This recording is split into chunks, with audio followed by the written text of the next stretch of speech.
ঘরটা ভেতর থেকে লক করা, আর তার ভেতরেই পড়ে আছে এক নামী ব্যবসায়ীর লাশ। শরীরে বিষের চিহ্ন থাকলেও পুরো ঘরে কোথাও বিষের কোনো শিশি নেই। স্বপ্না সন্দেহভাজন ভাইপোকে জেরা করল, আর সত্যেন ঘরের আনাচে কানাচে খুঁজল, কিন্তু ভাইপোর অ্যালিবাই নিখুঁত হওয়ায় কোনো কুলকিনারা মিলল না।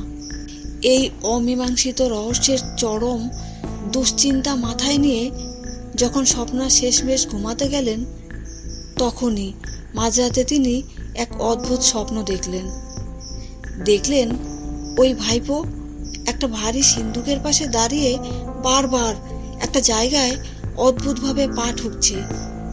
সকালে ঘুম থেকে উঠেই স্বপ্নার মনের কোণে একটা প্রশ্ন খচখচ করতে লাগলো।